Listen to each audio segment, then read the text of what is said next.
aujourd'hui, on a le jeûne, le métabolisme et la nutrition fonctionnelle. Vous savez, il y a notre dernière rencontre qui m'a inspiré de parler de jeûne parce que j'avais parlé du vieillissement et c'est comme ça qu'on travaille. Vem comigo! C'est vraiment un sujet qui me tient à cœur parce qu'il y a beaucoup de mélange de tout ça et je suis très contente de pouvoir parler un petit peu de ce sujet. On va faire en deux parties, partie 1 et partie 2, parce qu'on pouvait même aller jusqu'à partie 10. Hein.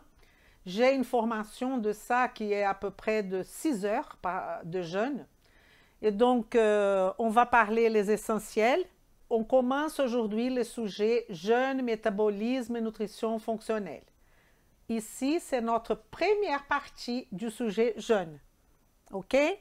Comme je vous ai dit, c'est un sujet qui incite beaucoup de mal-être, de discussions, de pour, de non, je suis pour, je suis contre. Et je ne suis pas là pour dire si j'aime le jeûne ou si j'aime pas. Je suis là pour vous donner l'état de l'art. Ça veut dire scientifiquement, qu'est-ce qu'on a en termes de jeûne. C'est ça mon propos à chaque fois. Et dans cette discussion, si vous restez jusqu'à la fin, on va discuter déjà les jeûnes et ses effets métaboliques. Est-ce qu'il sert à maigrir ou pas? Est-ce qu'il y a des effets bénéfiques pour les cancers, pour le diabète, pour le cerveau, pour le cœur? On va discuter tout ça. Quel est l'effet du jeûne dans la détoxification? Pour qui est le jeûne? Quelles sont les contre-indications?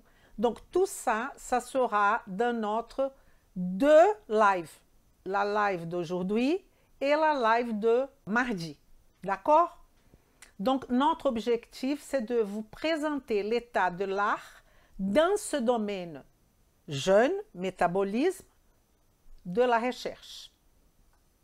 Voilà notre sujet. Évidemment, je ne pouvais pas commencer autrement. Parce que lorsque vous comprenez la matrice de la nutrition fonctionnelle, vous pouvez traiter la personne. Si vous oubliez la matrice, vous allez traiter la maladie. Ce sont des choses complètement différentes. Vous allez traiter la maladie ou le déséquilibre. Et la matrice fonctionnelle, c'est elle qui va vous permettre de traiter la personne. Et quand je dis ça, il y a pas mal de gens qui disent « Ah oui, c'est la vision holistique du corps ». J'aime pas cette expression. Ce que je voudrais vous dire, c'est que lorsque vous comprenez comment fonctionne cette matrice, que c'est, vous voyez, j'ai mis là une toile d'araignée exactement pour vous montrer qu'il y a chaque élément de cette matrice sont liés. Et une fois qu'on met la personne là-dedans, on va comprendre et on va pouvoir traiter la personne et non la maladie ou les déséquilibres qui va se présenter. Il faut savoir que ce projet 1929 est tout le temps pour vous, professionnels de santé. Et pour moi, qu'est-ce que je veux dire par professionnel de santé? C'est une personne qui s'occupe de l'autre. C'est une personne qui s'occupe d'autres personnes. Pour moi, c'est ça mon concept de professionnel de santé en tant que tout ce qui va partir de dedans, de nos systèmes. Parce qu'un coiffeur, il va s'occuper de l'autre personne, mais il va s'occuper de l'expression de ce qui se passe dedans. Donc, professionnels de santé sont ceux qui vont s'occuper pas de l'expression tout simplement, mais de comprendre que tous les éléments internes vont s'exprimer d'une façon ou d'une autre externement, par des signes, de symptômes. Et c'est ça notre travail. Et comme je vous ai dit, la grande différence, c'est ça. C'est qu'on ne cherche pas de protocole. On ne cherche pas, malgré mon travail ici, chez vous, avec vous,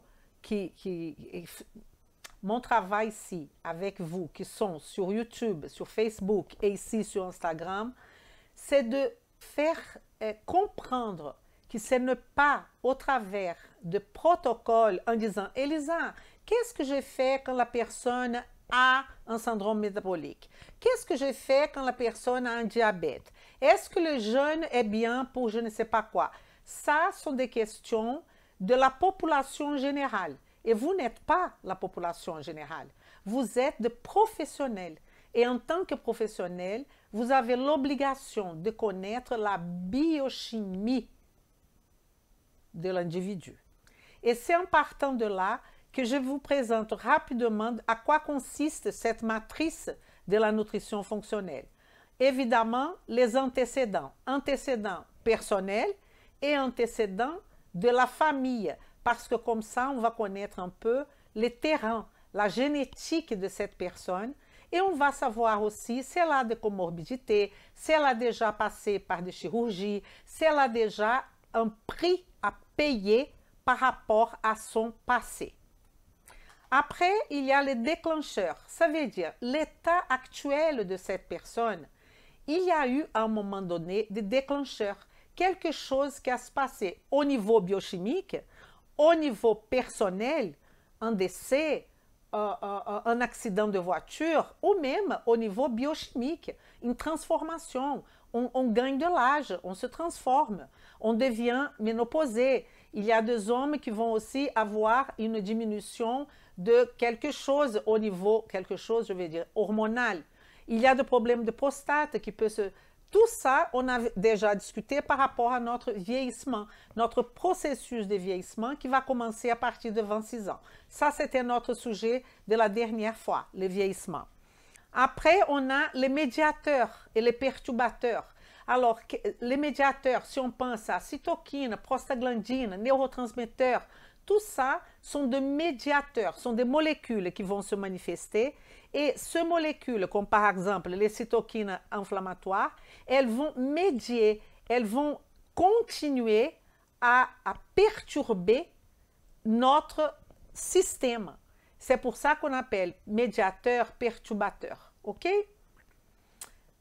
Et voilà notre matrice. Ici sont les éléments qu'on appelle les éléments modifiables. Ça veut dire qu'il y a un gros travail qu'on va faire pour travailler avec cette personne, pour la convaincre qu'il y a plusieurs éléments, comme le sommeil, l'activité physique, l'alimentation, le stress et le rapport qu'il va falloir prendre en main. Et c'est vous et moi, en tant que professionnels de santé, n'importe votre métier, dentiste, médecin, coach sportif et j'en passe, ont cette responsabilité de montrer à la population comment s'en sortir sur le point de vue épigénétique, sur le point de vue de sa façon, son mode de vie, son style, n'est-ce pas?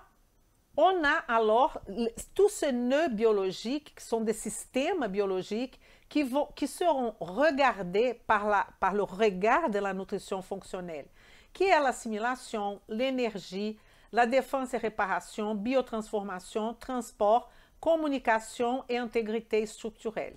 Vous allez voir que le jeûne va concerner tout ça, absolument tout. Mais à la fin, je vais vous montrer comment on va réfléchir le jeûne à la fin, je vais dire dans la prochaine fois. Donc, ce qu'on va étudier par rapport à ce jeûne, c'est quel est l'impact du jeûne. C'est ça qui m'intéresse. À chaque fois qu'il y a un sujet nouveau dans mon quotidien, dans mon travail, je pose la question, quel est l'impact de ce sujet, aujourd'hui c'est le jeûne, sur la matrice? Est-ce qu'il modifie les neuroassimilations? Est-ce qu'il modifie le microbiome? Comment le jeûne va agir dans la santé de cette personne? Est-ce qu'il va agir dans la défense et dans la réparation? Est-ce qu'il va agir dans le côté énergétique, améliorer la mitochondrie, la redox? Est-ce que ça va chambouler deux choses? Si ça va chambouler, améliorer tout ce nœud ou quelques nœuds, ça veut dire que ça fait du sens le jeûne, déjà, à la base. Améliorer le transport, qu'est-ce que je vais dire? Améliorer le côté de tout ce qui est tube dans notre corps. Est-ce qu'il va améliorer la communication, les éléments neuro-endocriniens? Est-ce qu'il va améliorer le sommeil? Est-ce qu'il va améliorer l'état nutritionnel? Donc, à chaque fois que vous avez une nouvelle stratégie, vous posez cette question. Vous posez quelle question? Quel est l'impact de cette stratégie dans la matrice de la nutrition fonctionnelle? C'est ça qu'on va partir. Ça veut dire qu'on va partir toujours, on va se fonder sur la matrice, sur cette toile d'interconnexion métabolique. Si c'est une toile d'interconnexion métabolique, il faut connaître le métabolisme. Et métabolisme, c'est catabolisme et anabolisme qui fait partie de la physiologie humaine. Et là, vous avez l'obligation de connaître. Ça, c'est sûr. Cela dit, il ne faut pas oublier les aspects mental, émotionnel et spirituel. Quand je parle de spirituel, je voudrais vous rappeler qu'il n'y a rien à voir avec religion. C'est spirituel dans le sens de votre client, votre patient. Quel est son propos? Pourquoi il existe? Pourquoi il est dans ce monde? Dans sa tête, quelles sont ses aspirations? Quel est son propos de vie? C'est plutôt dans ce sens-là. Et avant de commencer aussi, je vais vous dire qu'il va falloir une ouverture d'esprit. Et c'est pour ça que j'ai mis cette photo. Un esprit pur, un esprit léger, un esprit sans préjugés, sans préjugés. Parce que ce que je vais vous donner comme information de 2021, il faut avoir une ouverture d'esprit. Si vous êtes enfermé dans vos valeurs, dans vos croyances, dans ce que vous avez lu quelque part, ça fait des années, ou dans votre formation, que peut-être, il y a plusieurs possibilités, n'était pas une formation très complète, ou était une formation qui ça fait des années, ancienne. Donc, je vous demande d'ouvrir votre esprit. Déjà, pourquoi? Parce que la nutrition fonctionnelle et même la nutrition tout court, elle parle de manger. Et là, on va parler de pas manger. On va parler de tout simplement absence d'alimentation. Donc, c'est déjà le contraire de ce qu'on a l'habitude. On a l'habitude de dire, il faut manger ça, il faut manger ça, il faut manger ça, il faut manger ça. Et là, c'est assiette vide. Cette assiette vide, elle a une représentation psychique, elle a une représentation cognitive. Elle veut dire beaucoup de choses parce qu'elle va aussi jouer avec les émotions, nos émotions en tant qu'être humain. Donc tout ça sont des composants que quand on va établir une alliance thérapeutique avec nos clients ou avec notre patient, on va le connaître, on va savoir avec qui on fait affaire. Et alors, déjà, je vous dis qu'à la base, je ne sais pas vous dire, parce que à qui on va effectivement proposer, et là je parle, attention, de jeûne, parce qu'il y a plusieurs types de jeûne.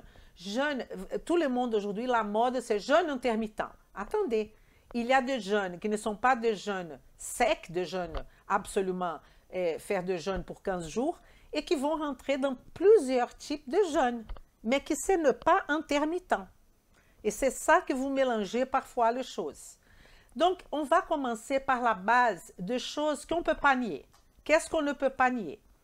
Ça, je vous ai mis ici le temps, parce que le temps de 24 heures est effectivement accroché à ce concept de jeûne. Donc, il y a quelques vérités, et quand je dis vérités scientifiques, elles sont éphémères. Quelque chose que je vous dis aujourd'hui, je peux changer demain. Ah, Elisa, elle m'a dit ça, mais aujourd'hui, elle a dit une autre chose. Bien sûr, parce que les choses vont évoluer. Et les choses évoluent rapidement, beaucoup plus rapidement que vous pensez. Je vais présenter dans ce cours sur le jeûne une relation du jeûne avec la pandémie. Si je dis le nom de la pandémie, ils vont me couper la vidéo. Vous savez le nom. Ça commence par C et un O. OK? Une pandémie virale qui est en ce moment. Donc, je vais faire établir, scientifiquement parlant, des articles de 2021 qui vont faire un rapport avec le jeûne et la pandémie virale qu'on est en train d'affronter en ce moment.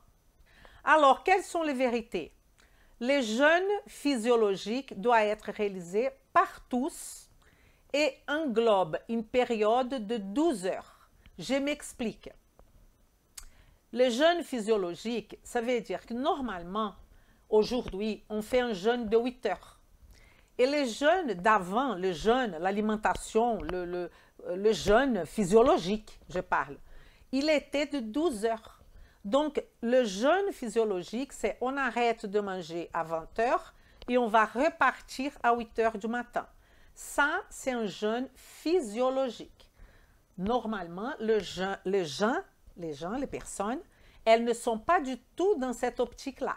Elles sont dans les jeûnes de 8 heures, qui n'est pas un jeûne physiologique. Vous comprenez? Et on va déjà faire ce premier pas parce que ça va demander parfois de certains organismes une réadaptation.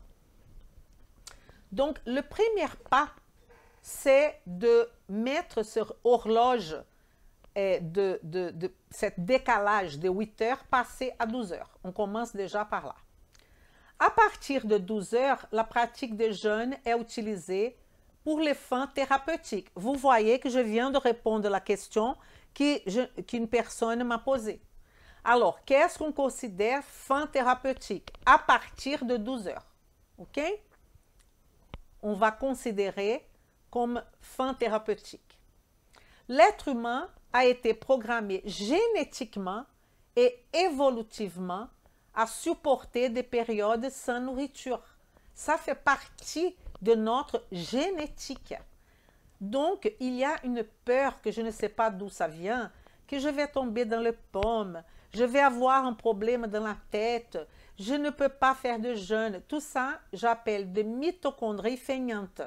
Je vous expliquerai plus tard.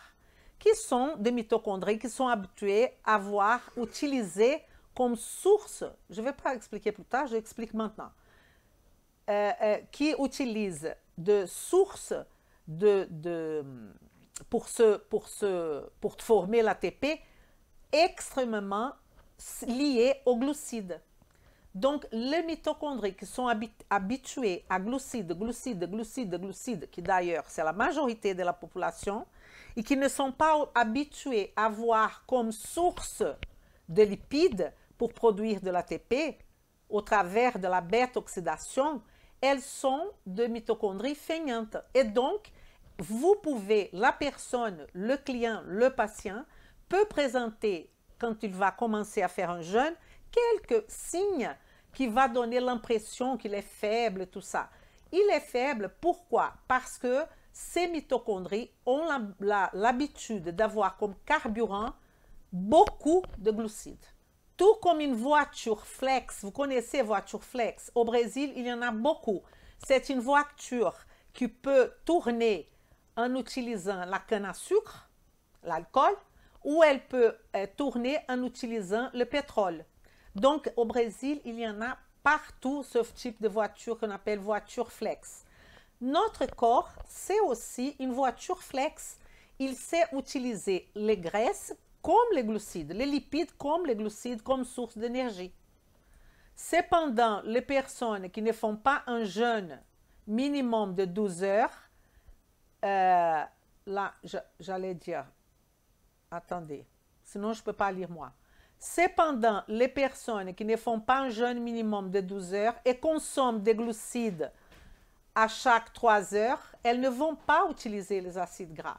Et elles ne vont pas utiliser ce triglycéride, y compris ceux qui sont déjà stockés pour une personne qui est en surpoids.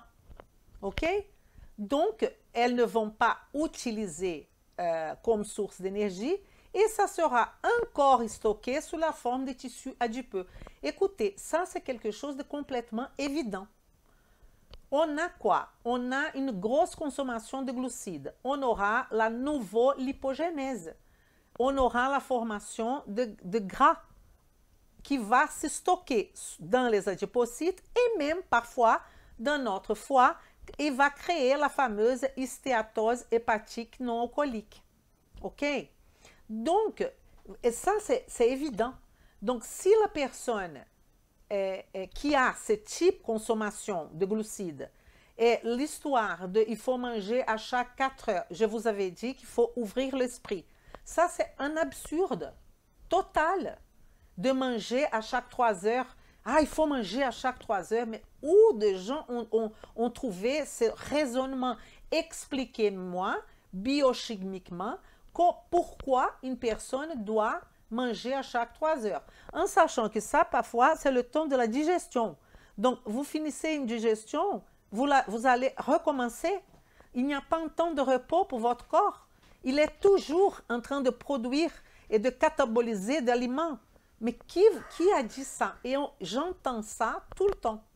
Et qu'est-ce que ça a fait? Ça a créé dans la population la peur du jeûne. C'est ça que ça fait. Et il ne faut pas non plus prendre le jeûne comme une stratégie large que tout le monde fait. Ce n'est pas comme ça. C'est pour ça qu'on est là. C'est pour ça qu'on est des professionnels. Si c'était aussi simple, on n'aurait pas autant d'obésité, autant de maladies, autant de surpoids, autant de personnes maigres, je ne parle pas de minces, maigres, autant d'altérations d'albumine, autant d'altérations de glycémie, de prédiabétique. On ne sort pas là. Si on est là, c'est parce que le format, l'alimentation, le mode de vie qui on utilise en ce moment, en 2021, ça ne va pas. Je ne sais pas quelle est la question vis-à-vis de ça. Est-ce qu'il y a en ce moment un déséquilibre complet de notre alimentation, de notre sommeil, de notre activité physique, du stress, un excès de médicaments pas possible, parce que le jeûne et tout ce qu'on prend en termes d'aliments bioactifs, il a zéro contre-indication. Il ne va pas assommer un autre nœud biologique, un autre organe. Ça veut dire que si je fais mon traitement en termes de bioactifs pour mon foie, il ne va pas détruire mon rein. Cette question, elle est très importante et je passe du temps pour vous montrer que les choses ne sont pas aussi simples comme elles sont complexes. Comprendre parfois, dire que l'alimentation et tout ce que je viens de vous dire, ce n'est pas top, tout le monde le sait. La question est qu'est-ce qu'on va faire? Quelle solution on va proposer? Critiquer, critiquer, critiquer, ça ne sert pas à grand-chose. C'est pour ça que je suis là, pour proposer des solutions. Alors, jeûne sont pour ceux qui n'ont pas de déficit micronutritionnel. Qu'est-ce que je veux dire par là? Je veux dire que, évidemment, si vous faites un jeûne avec un objectif de restriction calorique, vous allez perdre du poids. Ça, c'est évident. OK? Vous allez perdre du poids, peut-être mal, mais vous allez diminuer, faire une restriction calorique. Même une personne qui a une hyper résistance insulinique, si elle fait vraiment une restriction, elle va perdre du poids. Mais ce n'est pas ça. La question est que des personnes qui sont en déficit micronutritionnel, on ne va pas profiter de toute la puissance du jeûne. C'est ça que je veux dire. Et donc, vous pouvez faire un jeûne avec une puissance micronutritionnelle. Donc, pour que vous ne faites pas un jeûne qu'il y a un déficit micronutritionnel, vous avez besoin de connaissances. Vous avez besoin d'être informé. Et c'est pour ça que la population en général font des jeûnes eux-mêmes. Il y a, je ne sais pas combien de centres de jeûne que les gens vont dans la montagne et ils vont faire que, j'avais dit qu'il faut une ouverture d'esprit. qui vont manger que de citron, ou sinon ils vont manger que de raisin, ou sinon ils vont manger rien du tout. Je voudrais les articles scientifiques qui montrent ce type d'action. La personne, elle passe une semaine en train de rien manger et après, elle dit que son esprit est plus... La question est mon déficit micronutritionnel. C'est ça ma question que je vous pose là. OK? Parce que c'est très beau, mais c'est pas comme ça que le corps va recevoir cette aller balader dans la montagne, en plus avec l'activité physique. Donc la personne brûle beaucoup et généralement sont des personnes qui sont soit déjà dans la quarantaine, normalement dans la quarantaine. Donc on a parlé du vieillissement, elles ont déjà un pool mitochondrial beaucoup plus déjà en chute et elles vont passer 15 jours sans manger. N'est-ce pas? C'est où et là, on aurait un déficit micronutritionnel absurde. Et ce n'est pas ça l'objectif du jeûne. Alors, je commence par un des premiers articles qui sont sortis par rapport au jeûne en 2009. Nous sommes en 2021. OK? Et je voudrais profiter qu'il y a des articles comme celui-là de science. Et des articles anciens ne veut pas dire qu'ils ne sont pas bons. Et les articles actuels ne veut pas dire qu'ils sont bons. Ce n'est pas une question que d'année, c'est une question de qualité. Quels sont les échantillons qu'ils ont pris? Est-ce qu'il y a des intérêts de ceux qui ont intérêt à part de ceux qui ont écrit? Je regarde tout ça quand je vous présente un article. S'il y a eu d'autres intérêts, si la revue elle est respectée, quelle est la méthode qu'ils ont utilisée. Je suis une mangeuse d'articles. Okay? Je dévore les articles pour vous.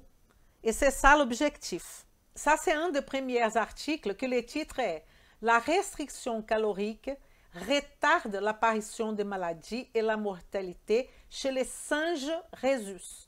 Donc, c'est une étude qui a été faite, une étude de long terme de 20 ans. Vous vous rendez compte? De 20 ans. Et vous allez voir que la restriction calorique qui a été faite sans malnutrition, sans déficit micronutritionnel. Ils ont pris de singes qui n'avaient pas de déficit micronutritionnel. OK? Et là, qu'est-ce qu'on va voir? Regardez avec moi. Déjà, observez le singe A et le singe C. Observez les yeux du singe A et les yeux du singe B. Ça, c'est beaucoup plus vivant que celui-là. Et ce que je vais vous dire, c'est que tous les deux avaient le même âge, ils étaient élevés dans le même espace, et sauf que les singes C a fait de restriction calorique. Et le singe A, non. Vous voyez que les nœuds du singe A, c'est du singe A, né, commencent déjà à s'ouvrir. Regardez les nez du singe B. Quand vous voyez le vieillissement, on a les nez qui va agrandir. On remarque ça déjà chez nous, n'est-ce pas? Et ici, remarquez bien la photo du singe B et D, de même âge chronologique. Mais on avait parlé déjà de la question de l'âge biologique, totalement différente. Regardez la masse musculaire, regardez le poil du B et du D. Alors, on parle alors d'une stratégie de restriction calorique intermittente. Si vous voulez savoir, le titre de cet article, il est là à votre disposition parce qu'il n'est pas payant du tout. C'est que tapez et vous allez voir toute l'explication. C'est extrêmement intéressant. Alors, les résumés, on va voir la 2008 de facteurs alimentaires, hormèse et santé. Donc, la question de cet facteur, c'est que tout est lié à l'hormèse. Alors, la réduction de l'apport énergétique par une restriction calorique contrôlée ou un jeûne intermittent augmente la durée de vie et protège divers tissus contre les maladies, en partie par des mécanismes d'hormèse que je vais vous expliquer, qui augmentent la résistance cellulaire au stress. Donc, l'hormèse, c'est un petit stress qu'on va proposer à nos cellules et vous allez voir qu'elle aura une réponse complètement différente. C'est ça le principe hormétique. Regardez ici cette graphique que je pense qu'il va être beaucoup plus clair pour vous. Alors, qu'est-ce que c'est l'hormèse? Regardez ici qu'on a dans les deux axes, on a un axe dommage et un axe stresseur, des éléments stresseurs, ok? Et on a ici, dans le premier cas, on a cette ligne tout droite qui s'appelle le modèle linéaire. Qu'est-ce que je vais dire par modèle linéaire? J'ai un stress de 5, j'ai un dommage de 5. J'ai un stress de 10, j'ai un dommage de 10. J'ai un stress de 1000, j'ai un dommage de 1000. Ça, c'est cette ligne verte-là, ok? Qui va être complètement, directement proportionnelle à mon stresseur. J'ai un stresseur que, au fur et à mesure que j'augmente le stress, cet stress, ce n'est pas que le jeûne, un stress, ok? Ça peut être un stress psychique, ça peut être un stress alimentaire, ça peut être un stress oxydatif, stress. Et là, je vais augmenter aussi mon dommage cellulaire, ok? Maintenant, il y a le rouge, qui c'est le modèle exponentiel. Ça veut dire que j'augmente, vous voyez, je suis là, je suis là en train d'augmenter mon stresseur et il n'y a rien qui se passe. Et d'un coup, j'aurai une augmentation exponentielle. Le dommage va commencer à augmenter, mais beaucoup plus qu'au niveau du stress. Donc, c'est, on appelle modèle exponentiel. C'est un peu comme le pH, quoi. Le pH, il augmente d'une façon exponentielle. De 100, on va à 10 000 à 100 000. Vous voyez? Donc là, c'est la même situation.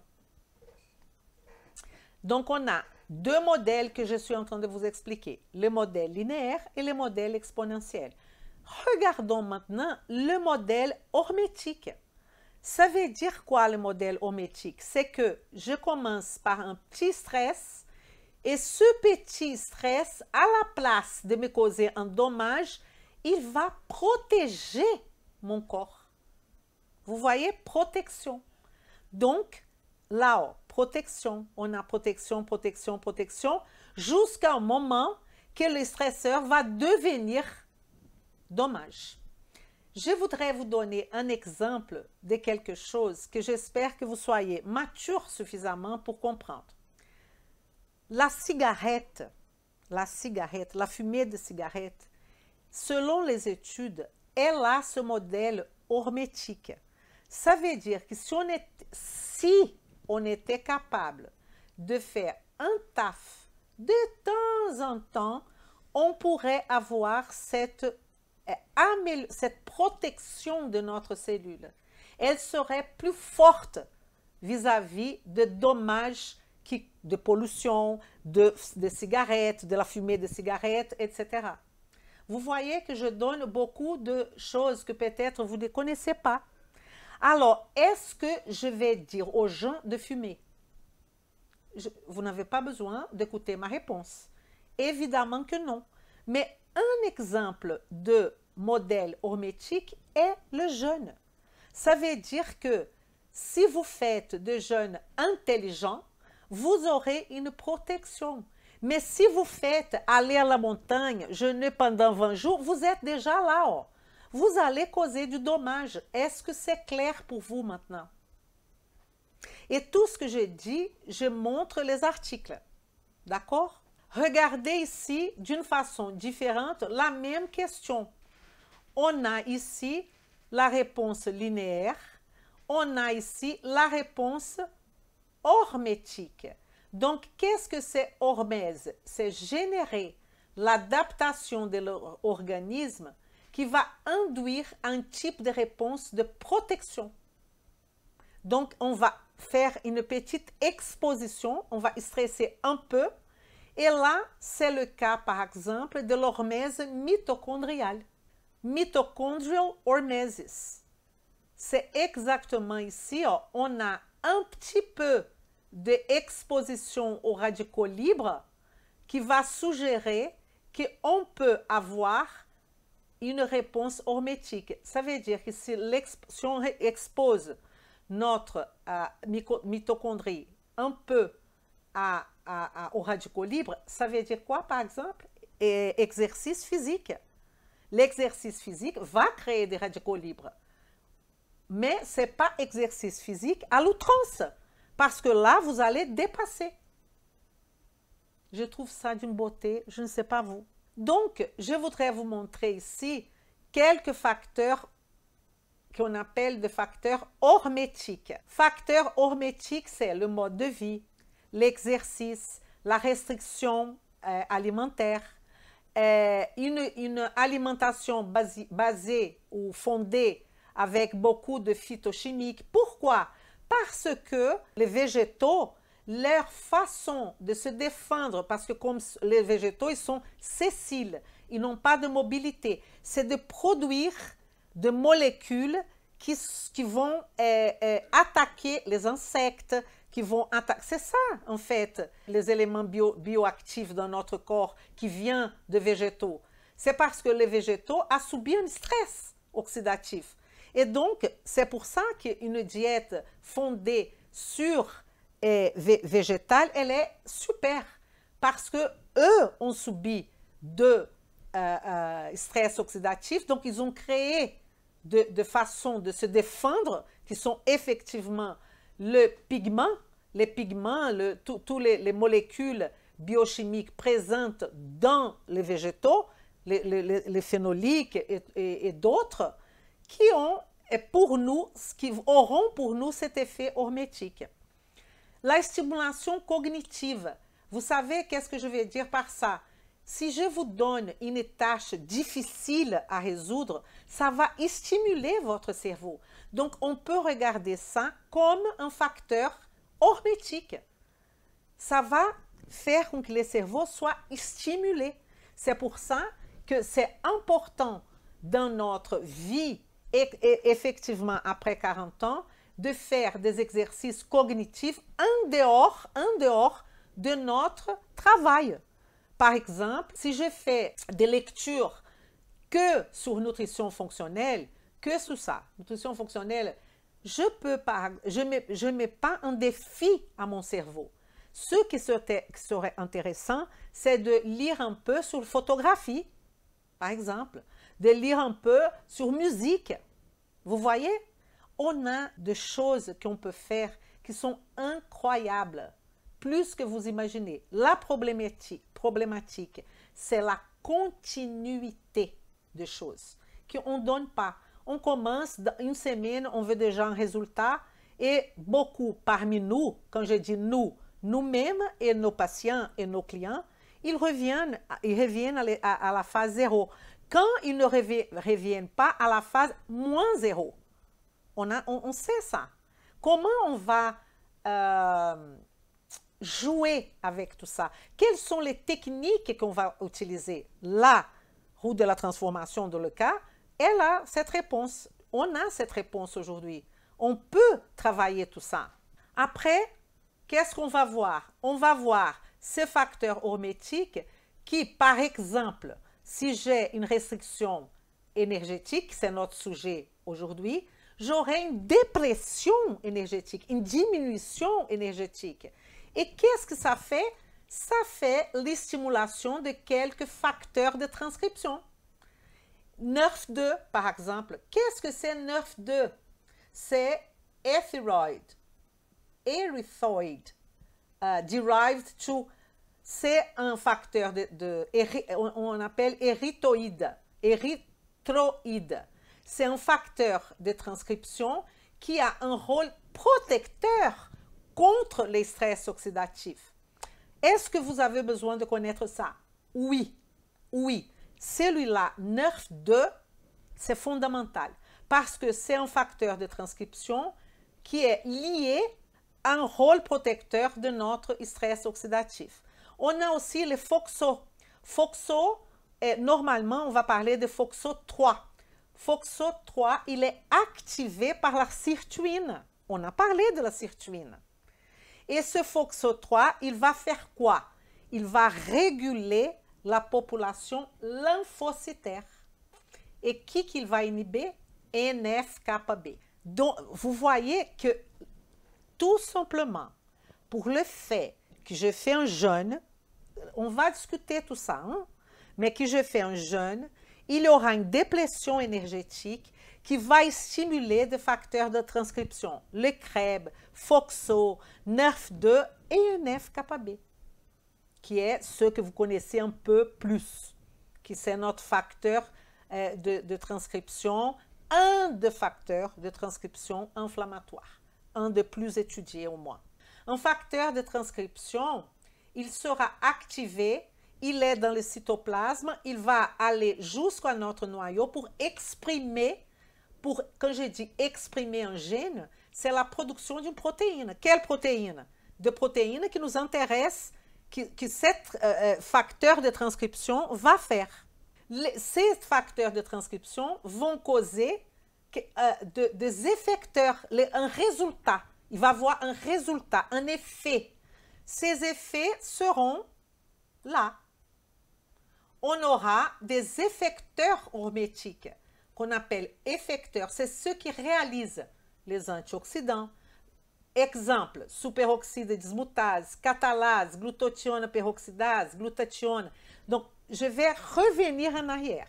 Ça veut dire, Elisa, que je fais mon exercice physique, je fais mon jeûne, j'ai une déplétion énergétique, je stimule les facteurs de transcription qui vont stimuler la catalase, la glutathione peroxydase. Vous comprenez maintenant? Les protéines chaperones sont des protéines qui vont induire l'apoptose, qui vont induire l'autophagie, comme par exemple HSP 70. HSP, c'est Heat Shock Proteins. Ça, c'est un sujet à part qu'il va falloir étudier. GRP 78, par exemple, qui est une protéine majeure du réticulum endoplasmique rugueux, qui va contrôler la qualité de protéines qui sont produites au niveau du réticulum endoplasmique rugueux et qui a une relation directe avec le métabolisme glucidique. D'ailleurs, GRP, c'est Glucose Regulated Protein, une protéine régulatrice du glucose. Vous voyez comment c'est intéressant. Et d'autres facteurs, ok? Si on revient à notre matrice de la nutrition fonctionnelle, on pourrait dire que, parce que déclencheur, on parle beaucoup de déclencheur dans le sens de la maladie, n'est-ce pas? Qu'est-ce qui a déclenché la maladie? Maintenant, on peut utiliser déclencheur pour qu'est-ce qui a fait du bien. Les déclencheurs dans notre cas, le mode de vie, l'exercice, la restriction calorique, l'utilisation d'une diète phytochimique, les stimulations cognitives, tout ça sont des déclencheurs qui vont nous donner comme médiateur tout ça que je viens de vous montrer là. Des NERF, des FOXO, des CREB, des NF-κB et les antioxydants, le facteur de croissance et les protéines chaperones peuvent être considérés comme médiateurs. Vous voyez? J'adore ça. J'adore ce sujet. J'adore ce sujet parce que c'est un sujet que les gens parlent n'importe quoi. Et si vous avez cette connaissance, est-ce que ça ne mérite pas une carte mentale? Quand même. Quand même. Je vais vous montrer d'autres cartes mentales. Par exemple, celle-là. Tout d'abord, on va voir qu'est-ce qui va se passer dans chaque élément ici. Ici, vous avez une cellule.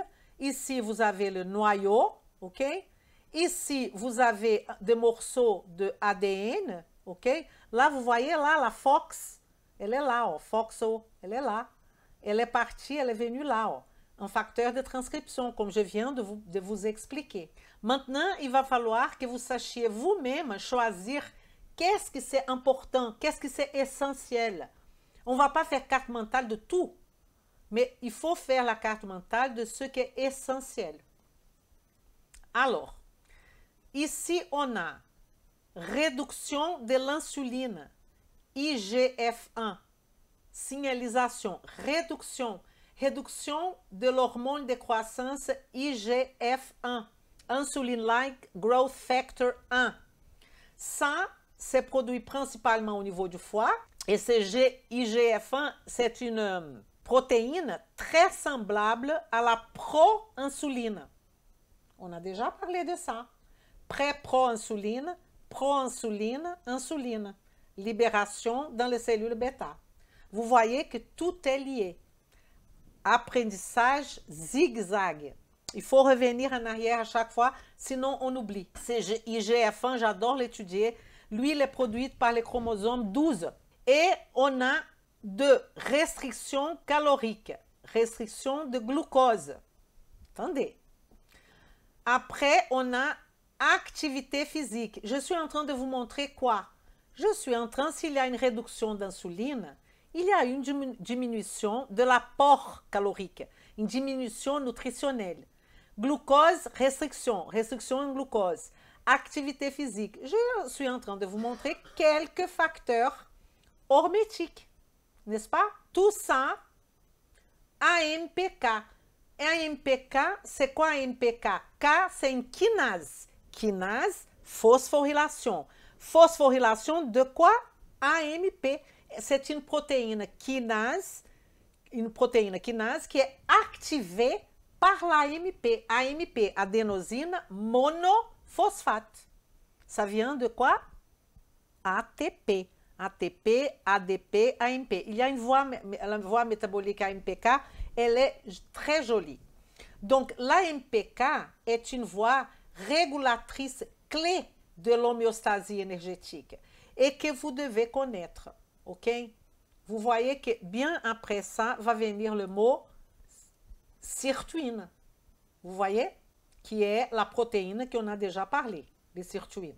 On fait tout le monde là est en train de venir jusqu'à là, va stimuler cette voie AMPK, qui va venir à quoi? À stimuler ma mitochondrie. Vous voyez? Il stimule la mitochondrie et va inhiber une voie qui est la voie mTOR. La voie mTOR est un inhibiteur, regardez ici, la voie mTOR, un inhibiteur, quand on a une flèche avec un truc comme ça veut dire inhibition. Un inhibiteur de la voie AMPK. La voie AMPK inhibe mTOR et mTOR va inhiber l'activation mitochondriale. OK? OK?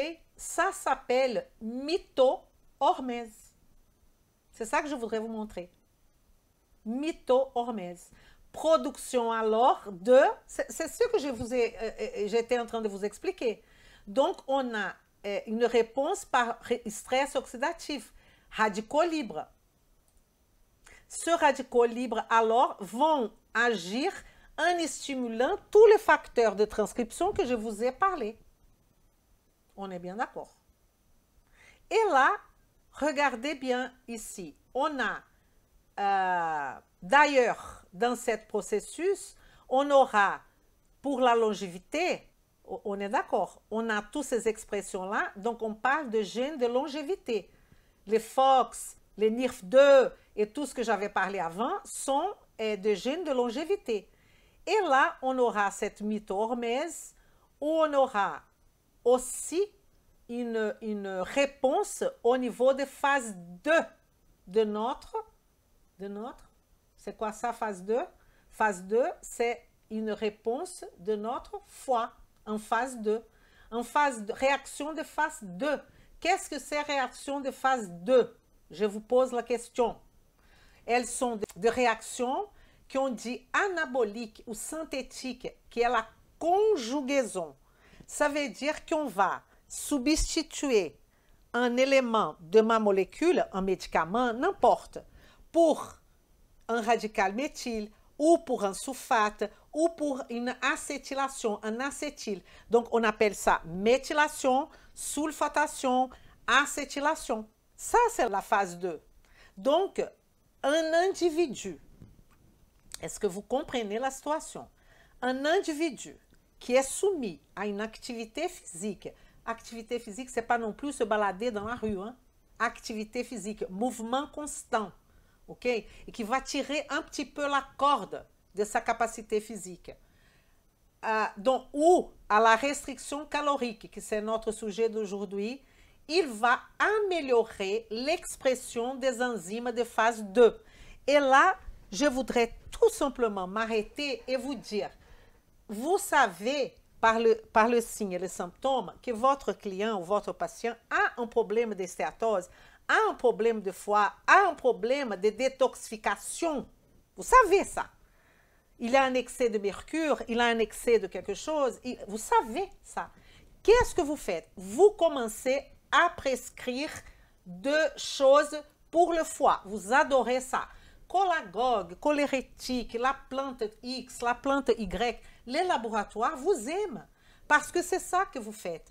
Et vous devriez commencer par quoi? Voilà la réponse. Est-ce que votre patient est sédentaire? S'il est sédentaire, vous pouvez faire tout ce que vous voulez en termes de traitement de foie, ça ne va pas marcher.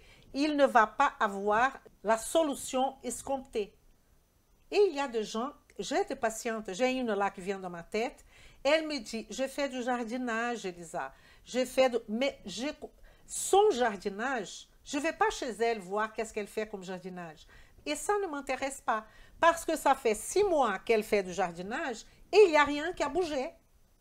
Il n'y a rien qui a bougé en termes d'amélioration de sa qualité de son foie, de son processus de détoxification. Il faut insister avec le patient par des choses qu'il peut faire s'il n'a pas l'argent, pour acheter de micronutriments, s'il n'a pas de supplément nutritionnel. C'est pour ça que je dis que la nutrition fonctionnelle et la roue de la transformation, c'est pour tout le monde. Est-ce que vous comprenez ce que je suis en train de vous dire? Il y a une liste, par exemple, quand je vois ici les sirtuines. Les sirtuines, elles sont dans la production d'énergie, elles sont dans la réparation des cellules, dans la sensibilité des tissus aux hormones, elles sont dans tout ça. Et quand on voit combustion de graisse, et quand on voit sirtuine, on voit MPK, mais on voit quoi là-haut? On voit activité physique, restriction calorique, et réduction de l'insuline. Qu'est-ce que vous voulez que je vous dise? Donc, réponse au stress oxydatif, enzyme de phase 2, adaptation métabolique. C'est ça qui va se passer. Ici, je vous ai mis les différentes modalités de restriction énergétique. On peut dire restriction énergétique synonyme jeûne. Est-ce que c'est clair pour vous? On va voir plusieurs types, différentes modalités, ne mélangez pas tout. Donc, différentes modalités de restriction énergétique. Alors, restriction énergétique, qui on dit que c'est jeûne intermittent. Jeûne intermittent, le nom il dit, c'est intermittent. Donc, par exemple, 1 ou 2 jours, vous faites une restriction dans la semaine. Donc, il y a des gens qui disent, tous les jours, je fais 18 heures de jeûne. Ça, c'est pas jeûne intermittent. Ça, c'est jeûne. Ça, c'est jeûne de restriction énergétique, point. OK? Jeûne intermittent. Il y a une intermittence. Vous faites, vous ne faites pas. Vous faites, vous ne faites pas. Vous faites 2 jours, vous ne faites pas 3 jours. Vous faites 1 jour sur 2. Ça, c'est un exemple. Un système, par exemple, 6 jours sur 1 jour, ou 5 jours, 2 jours par semaine, avec une réduction de 75 à 80% de réduction énergétique. J'ai beaucoup de choses à vous raconter. Attendez, tout va venir au bon, parce que j'ai envie de vous donner les réponses, mais on se calme. Même moi, il faut que je me calme. Alors, restriction énergétique, jeûne d'un jour sur 2.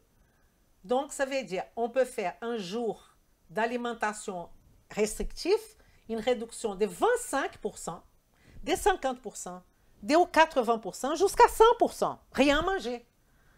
Une journée d'ingestion libre ou compensée. J'explique là. On va dire, le lundi, je ne mange pas, je bois. mais je ne mange pas. Exemple. Et je vais manger le mardi.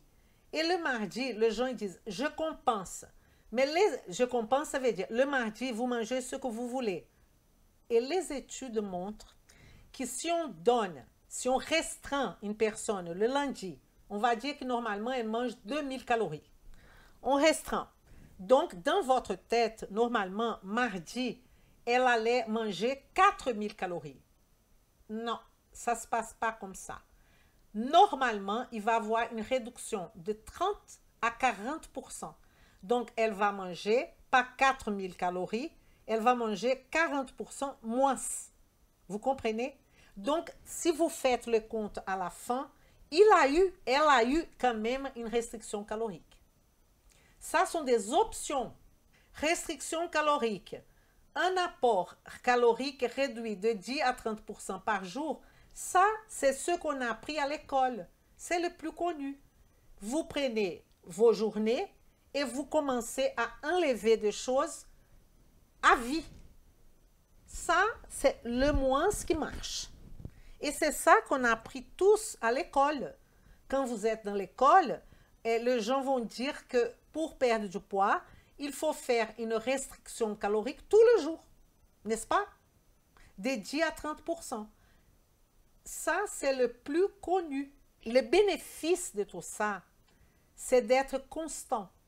Et si vous faites des restrictions caloriques absurdes, vous allez déjà avoir notre problème micronutritionnel que je vous ai parlé. Et deuxième temps, vous allez avoir une restriction telle que vous allez sortir de la restriction et aller au n'importe quoi. Vous allez perdre la notion et vous allez tout manger. Et ce n'est pas ça le jeûne, du tout. Le jeûne, c'est une stratégie thérapeutique. N'oubliez pas. N'oubliez pas. Ce qu'il faut considérer, c'est aussi quels sont les bénéfices qui propose le jeûne. OK?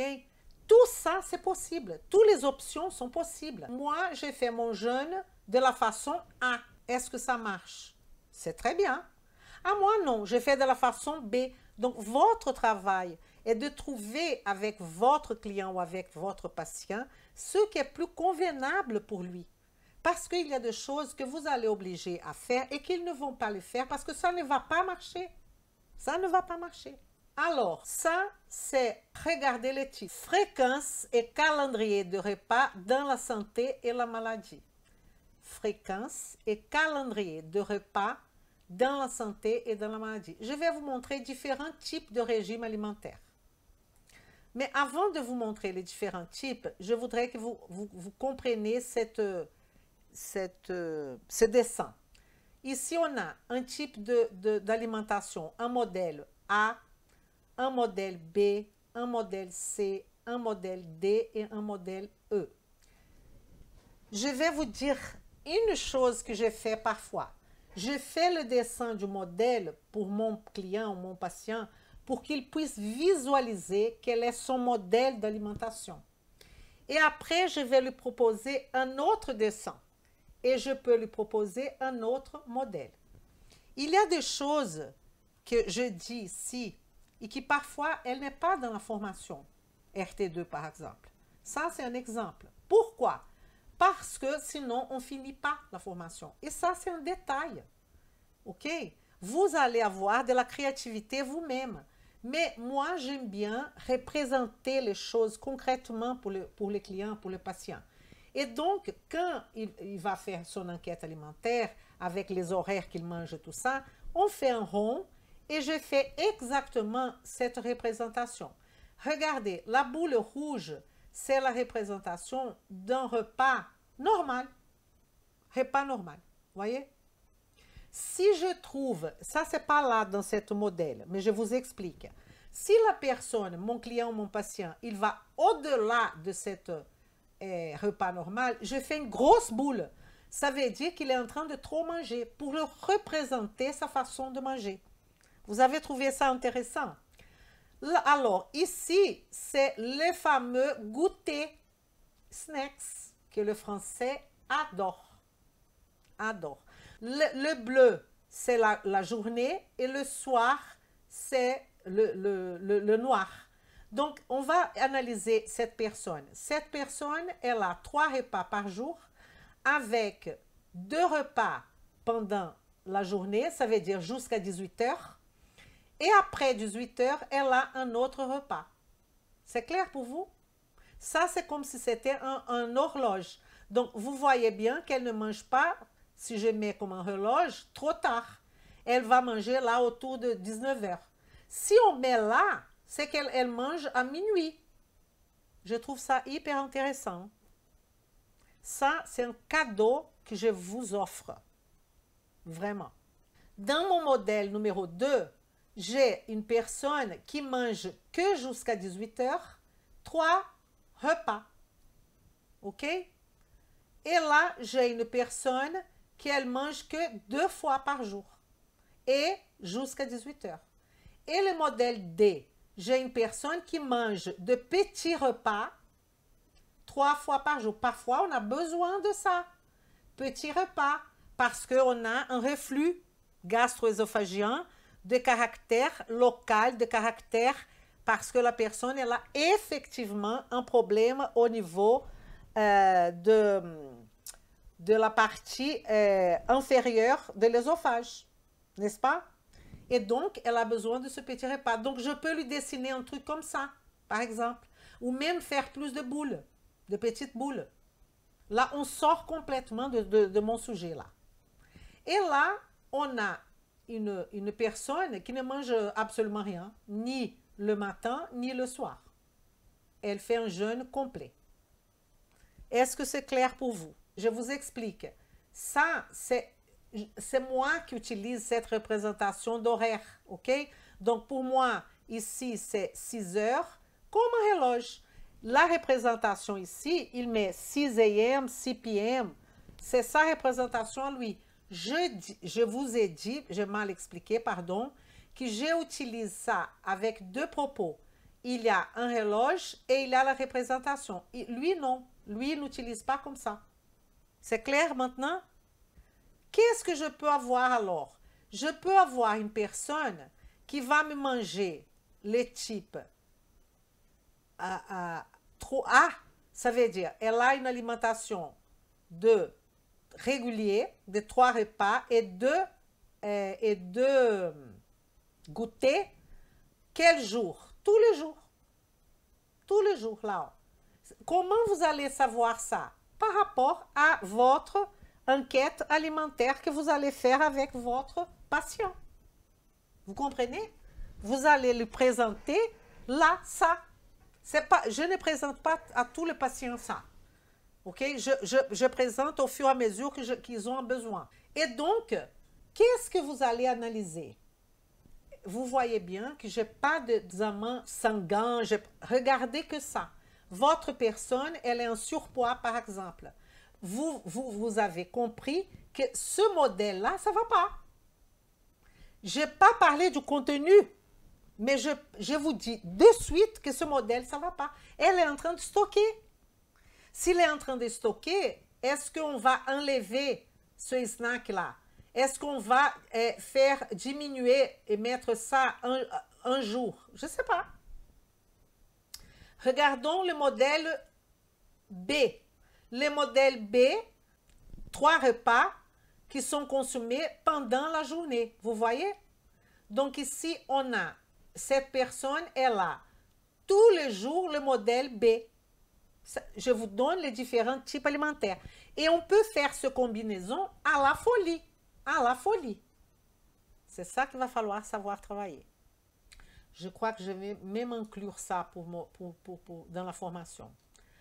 2 repas sans petit déjeuner. 5, 2. Regardez, le lundi, elle fait D. Elle fait 2 petits repas comme ça. Le mardi, elle fait 2 petits repas comme ça. Elle fait D. Quand elle arrive à mercredi, jeudi et tout le reste, elle fait B. 2 petits repas. Donc, vous voyez bien qu'il n'y a que 2 jours qu'elle a utilisé cette façon-là. Qu'est-ce que je veux dire par là? Je vais vous dire une solution que vous n'allez même pas croire. Vous avez une personne obèse.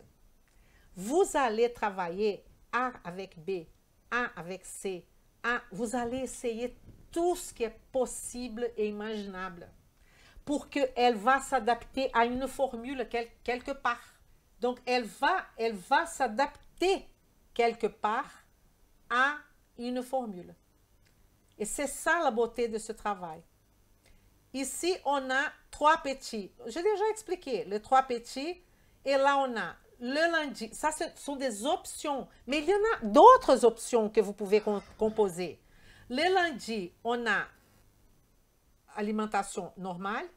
Le mardi, on a, évidemment, si vous voulez changer le mardi pour jeudi, ce n'est pas le problème, ok? En fonction aussi de sa vie, de son travail, etc.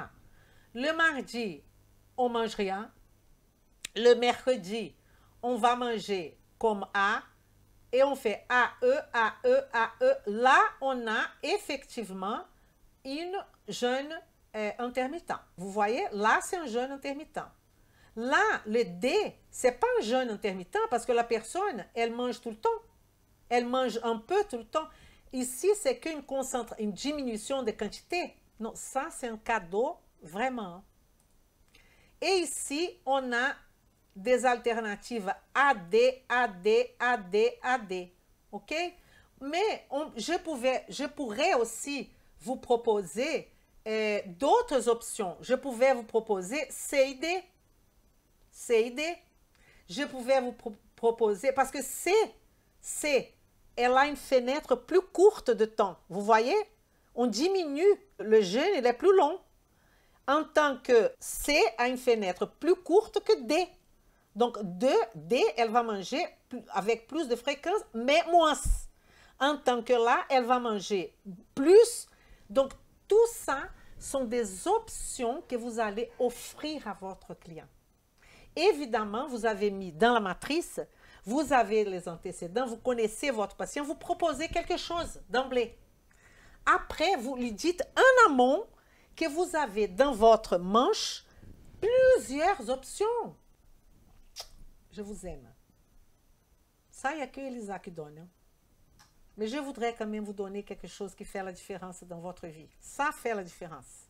Si vous savez utiliser, c'est du top. Les jeûnes pour perdre du poids, une stratégie efficace ou dernière tendance en matière de régime? Ça, c'est la question.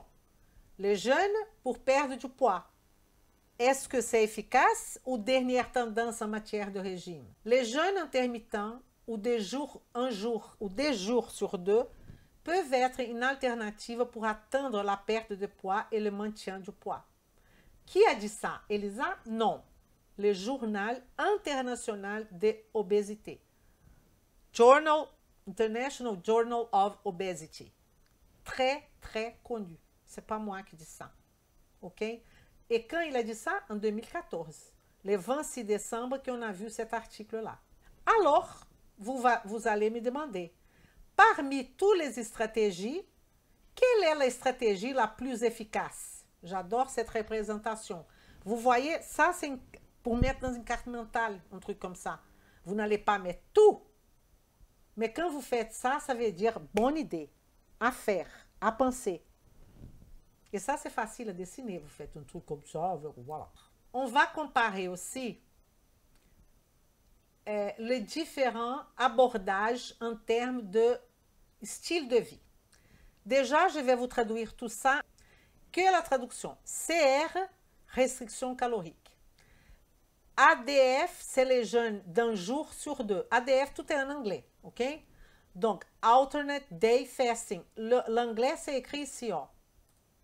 Ó, Caloric Restriction, Alternate Day Fasting, Time Restricted Feeding, Exercise.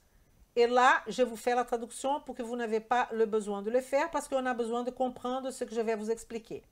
Donc ici, c'est les jeûnes d'un jour sur 2, l'alimentation limitée dans le temps et l'exercice physique. OK? Ça, c'est la description de chaque condition. Et là, on va voir diminution. Quelles sont les actions, restriction calorique, jeûne un jour sur deux, alimentation limitée dans le temps ou exercice physique qui vont diminuer l'IMC et la masse graisse. Tout le monde. Tout le monde. Donc, vous voyez bien que si on fait un composé d'exercice physique, parfois on fait l'alimentation dans le temps, parfois on fait le jeûne d'un jour sur deux, et parfois on fait la restriction. Tout ça, c'est un packaging qu'on peut travailler, et spécialement les obèses. Les obèses, c'est une maladie. Si vous ne proposez pas toutes ces variations, vous n'allez pas arriver. Pour ceux qui travaillent avec obésité, ils savent de quoi je parle. N'est-ce pas? Et pour ceux qui sont très minces, on peut travailler de la même façon, au contraire. Tous les petits modèles que je vous ai montrés, vous pouvez proposer à la personne qu'il faut gagner du poids. Et vous n'allez pas lui faire gagner du poids en train de lui donner du sucre, en train de lui faire manger n'importe quoi. C'est au travers de la densité nutritionnelle. Mais vous pouvez utiliser tous les petits plats là que je vous ai montrés pour faire le même travail. Cadeau ou pas cadeau? Et si vous imaginez que cette formation, elle existe sous la forme de minimum 8 heures. 8 heures. Ça ne fait pas partie de la RT. C'est trop de choses. Un détail, je veux dire, hein, un détail. Alors, donc, diminution du MC et masse graisse. Amélioration du métabolisme du glucose, tout le monde. Si vous faites restriction calorique, jeûne en dessous de ou l'alimentation, vous aurez amélioration du métabolisme du glucose. C'est évident. Aucun engagement de temps ni de coût. Qu'est-ce que je vais dire? Là, si vous faites le jeûne d'un sur deux ou l'alimentation limitée dans le temps, vous n'avez pas besoin de préparer de plats spéciaux. Vous n'avez pas besoin d'acheter quoi que ce soit. En revanche, si vous faites la restriction calorique, parfois on a besoin de préparer des choses, faire de préparation pour que ça soit moins calorique, etc. La même chose est en termes d'activité physique. Il n'y a aucun engagement en termes de temps et de coût. OK? Aucun engagement, c'est le jeûne et l'alimentation. L'alimentation limitée dans le temps. Le exercice physique, c'est pas dans l'histoire là, ça ne fait pas partie. Alors, mangez quand vous voulez. Si c'est restriction calorique, vous ne pouvez pas manger quand vous voulez. Pardon. Si c'est restriction calorique, vous pouvez manger quand vous voulez. Les jeûnes 1 sur 2, non, vous ne pouvez pas manger quand vous voulez. Ni l'alimentation limitée dans le temps. Donc, pour manger quand vous voulez, ça serait l'activité physique, évidemment, et la restriction calorique. Je dis le contraire, pardon. Et ici, ça ici, oh, c'est que pour que vous compreniez, mais vous avez déjà compris, ça veut dire oui, non et quelquefois. Là, c'est quelquefois, peut-être vous aurez besoin de préparation. Et le dernier qui est pas de réduction énergétique. Quand vous ne faites pas de réduction énergétique, ok? Vous ne faites pas de réduction énergétique quand vous faites un jeûne d'1 sur 2. Je m'explique. Parce que vous pouvez avoir ici, dans ce travail-là, pour eux, ça veut dire que vous ne mangez pas un jour, mais vous mangez l'autre, et l'autre, vous avez la liberté de manger comme vous voulez. Et là, c'est là que je vous ai dit qu'il y a 30% quand même de moins, que la personne n'arrive pas à remplir ou à compenser tout ce qu'elle n'a pas mangé avant. OK? C'est pour ça qu'ils disent qu'il n'y a pas de réduction énergétique. L'alimentation limitée dans le temps, ça veut dire que vous arrêtez de manger à 18 heures, mais il n'y a pas de réduction énergétique. Et l'exercice physique, il n'y a pas de réduction énergétique non plus. Les seuls, c'est la restriction calorique. Est-ce que vous avez bien compris la différence entre les uns et les autres? Et là, il a été démontré que toutes ces interventions, ça c'est le plus important, améliore la composition corporelle et l'homéostasie du glucose. Si ça améliore l'homéostasie du glucose, il y a moins d'insuline. S'il y a moins d'insuline, on a moins d'inflammation, moins de stress oxydatif et notre patient va se sentir mieux. La prochaine fois, on va commencer à des choses plus sérieuses, quoi. On va montrer les impacts de l'obésité dans le métabolisme et dans la fonction immunitaire. Mais ça sera pour la prochaine fois. Donc, la prochaine fois, on va parler de immunité, on va parler de cancer, on va parler de diabète type 2, on va parler de restrictions tout court, on va parler de choses très objectives. Je vous attends alors mardi à 19h29 dans notre projet pour finir ce thème qui est la nutrition fonctionnelle et le jeûne.